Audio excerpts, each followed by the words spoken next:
बांग्लादेश में प्रधानमंत्री शेख हसीना के इस्तीफे के बाद हिंदुओं पर अत्याचार की भयावह तस्वीर सामने आ रही है। रिपोर्ट्स के अनुसार बांग्लादेश में जगह जगह हिंदू मंदिरों और हिंदुओं पर हमला हो रहे हैं। इस्कॉन और काली मंदिर को निशाना बनाया गया है और हिंदू नागरिकों को अपनी जान बचाने के लिए छिपना भी पड़ रहा है। यह स्थिति तब और गंभीर हो जाती है जब हम देखते हैं कि उपद्रवियों ने न केवल शेख हसीना की पार्टी अवामी लीग के नेताओं पर हमले नहीं किए, बल्कि माइनॉरिटी को भी निशाना बनाना शुरू कर दिया। राजधानी ढाका में भारतीय संस्कृति केंद्र को भी तोड़फोड़ पहुंचाई गई। कम से कम 2 हिंदू पार्षदों की हत्या भी कर दी गई है, जो इस हिंसा और अत्याचार के दायरे को भी विस्तृत भयावह बनाता है। हमें इस स्थिति को गंभीरता से लेना होगा और इस तरह की हिंसा और नफरत की घोर निंदा करनी होगी। बांग्लादेश में हो रहे इस हिंसात्मक माहौल से सभी को अपनी जिम्मेदारी समझनी होगी और इस पर अंकुश लगाने के लिए ठोस कदम उठाने होंगे। बांग्लादेश में आरक्षण को लेकर हुए उपद्रव के बाद भारत ने अपनी सीमा सुरक्षा बढ़ा दी है। स्थिति की गंभीरता को देखते हुए भारत बांग्लादेश सीमा पर बीएसएफ ने सतर्कता को बढ़ाया है।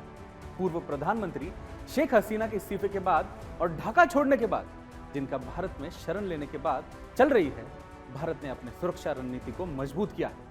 पश्चिम बंगाल के झलपाईगुड़ी के फुलबरा के एक एकत्रित चेकपोस्ट आईसीपी पर सुरक्षा को कड़ा किया गया।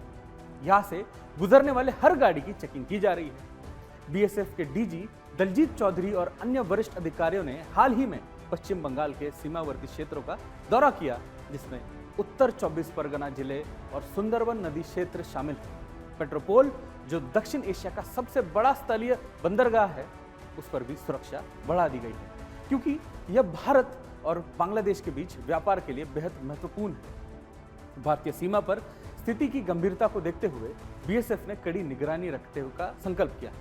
यह समय है कि हम सभी स्थिति को गंभीरता से ले और बांग्लादेश में हो रहे घटनाक्रम पर ध्यान दें, ताकि किसी भी संभावित संकट से बचा जा सके। आज एक प्रेस वार्ता को संबोधित करते हुए विश्व हिंदू परिषद के अंतर्राष्ट्रीय अध्यक्ष आलोक कुमार जी ने कहा कि हमारे पड़ोसी बांग्लादेश एक विचित्र अनिश्चितता है, हिंसा और अराजकता में फंसा हुआ है। संकट की इस घड़ी में भारत बांग्लादेश के समस्त समाज के साथ एक मित्र के नाते मजबूती से खड़ा है। बांग्लादेश में शायद ही कोई जिला बचा हो जो इनकी हिंसा व आतंक का निशाना ना बना हो। यह ध्यान दिलाना उचित होगा कि बांग्लादेश में हिंदू जो कभी 32% थे, अब केवल 8% बचे हैं। पीड़ित अल्पसंख्यकों की हालात बद से बदतर होती जा रही है। भारत इस परिस्थिति में आंखें मूंद कर नहीं रह सकता। भारत में परंपरा है कि विश्व भर के उत्पीड़ित समाजों की सहायता की है। विश्व हिंदू परिषद भारत सरकार से यह आग्रह करता है कि बांग्लादेश में अल्पसंख्यकों की सुरक्षा के लिए हर संभव कदम उठाया जाए।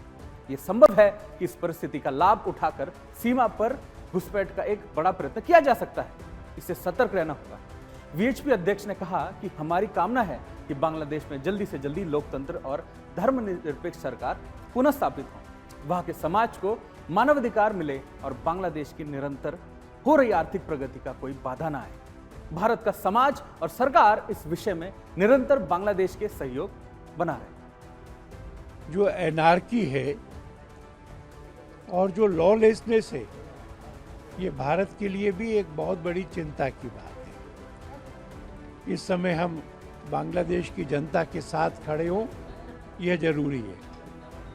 हमारा ये भी एक बड़ा कंसर्न है कि इस पूरे आंदोलन में जो वहाँ की माइनॉरिटीज़ हैं, पर्टिकुलरली हिंदू और सिख, उनके कमर्शियल एस्टेब्लिशमेंट्स, उनके घर, उनके पूजा स्थान, मंदिर और गुरुद्वारे, उन पर भी हमला करके उनको नुकसान पहुंचाया गया है। माइनॉरिटीज़ का जीवन, सम्मान और संपत्ति सुरक्षित नहीं है और इसलिए मैंने वर्ल्ड कम्युनिटी से कहा कि वो इसमें इंटरवीन करके बांग्लादेश पर नॉर्मलिटी लौटे, इसका प्रयत्न करे।